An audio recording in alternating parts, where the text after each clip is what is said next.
All right, as language arts teachers, sometimes you want them to write like an MLA paper, 8th grade, right? You want them to submit it to you. I was working with a teacher yesterday. They were emailing it to the teacher when they were done. That's sad. You don't want to do that. That's too much work. You need to have it where it's in one place and you can see in real time how far they've worked. So here's the end around to do this, okay?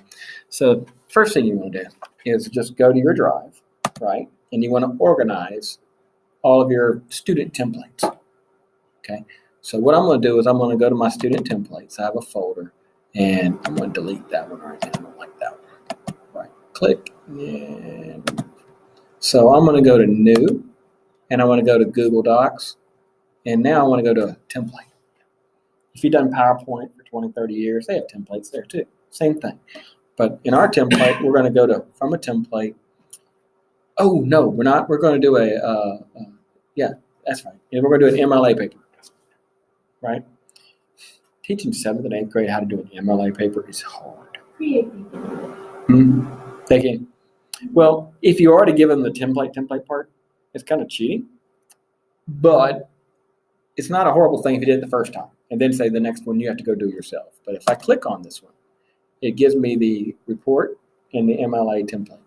If I scroll down, it even gives me the part that non-English teachers call this the place where I lose all my points, the works cited page, right?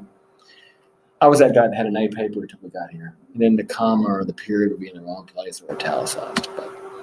So there's our template, right? And I would even name this, right? Just a writing assignment. And this would be, let's say it's your third or second one of the year, number 2, just right. Now I'm going to just get out of it. I'm going to close it, kill it, right? Let's see, let's go back. There it is, right? Forget about it. Okay, I'm done. It automatically, I went to New, and I went to Google Docs, and I went to From a Template. Okay? And then add-on? Do you have to go and add it on, or is it automatic? Nope, automatic. And it's right there. And look at the other ones they had. They had some other, like, book reports. They have other templates you could use. Okay, so they're already pre-done. Now, the neat part of doing that is this. Let's say I'm done with that. I'm going to go back to Classroom, okay? And both of y'all are going to make them do an essay. They've already handwritten it, right? Much better for them to handwrite it before they transpose it. So we're going to go over, and we're going to go to classwork, right? And I'm going to go to the top, and I'm going to create an assignment. Create an assignment. And this would be writing assignment 2. And then I would put down directions, right? Giving you the template, please complete. When you're done, submit it. I would put all that in there. But here I'm going to put in a due date of next Friday at 3 p.m. Okay. So I have that. Now I need to go and get it. I'm going to go get that template from the Google Drive, right? Click on the Google Drive, and the most recent thing will show up, and there it is. Just double click. Now, if I don't do anything else, it's going to say student can view file. Everybody needs their own copy. Make a copy for every student. And then hit assign. So you're talking about these, you say template, I say template. Oh. Tomato, yes. So I use this all the time, but what's the difference in having a template versus just having a document and doing that? You can make your own predefined document, but questions, like I've done it where and so that way they can't delete what's in the template. They have a base start. If I did this as a Word document, for instance, if I uploaded this as a Word document, it wouldn't make a copy for every student.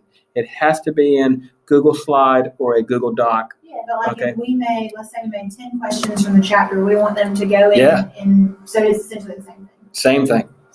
Oh, but how can you make it where you have protected fields where they can't go in and delete them? That's what. Like if we had 10 questions and we don't want them to delete the questions, we just want them to add to it.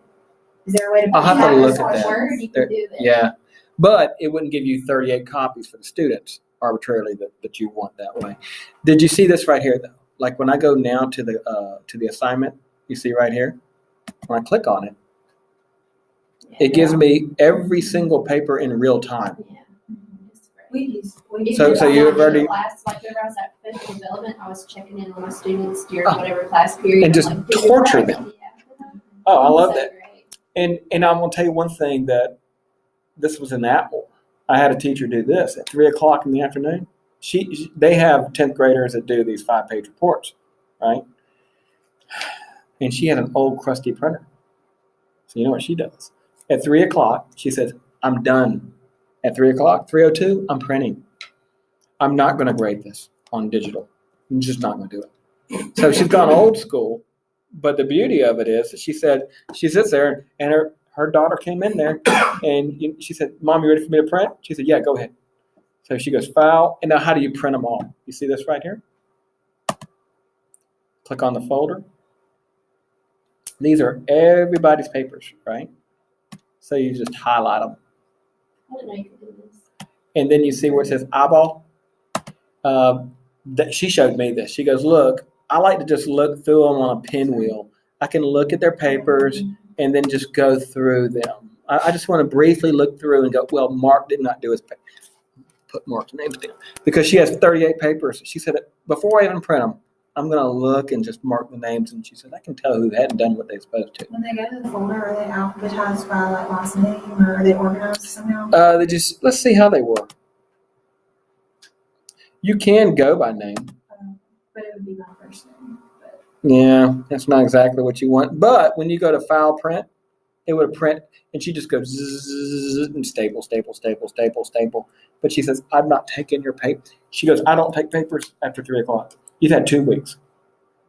And she said, the beauty of it is, she sits there, and then on the weekend, y'all know, she just picks them up, goes to town on them. She said, "I'm writing all over them." She said, "I'm using digital, letting them work on it this way. That's fine, but I'm not going to grade on it. I'm not. It's hard, y'all know. It's just not there yet. You can't really grade a paper unless you have an iPad with the PDF mark where you can write on all of it and it's superimposed. That's too much work still. We're not there for y'all. You know what I'm saying? It's just not there yet. But I do like the idea of having all their papers in one spot. Oh, I could stop my video.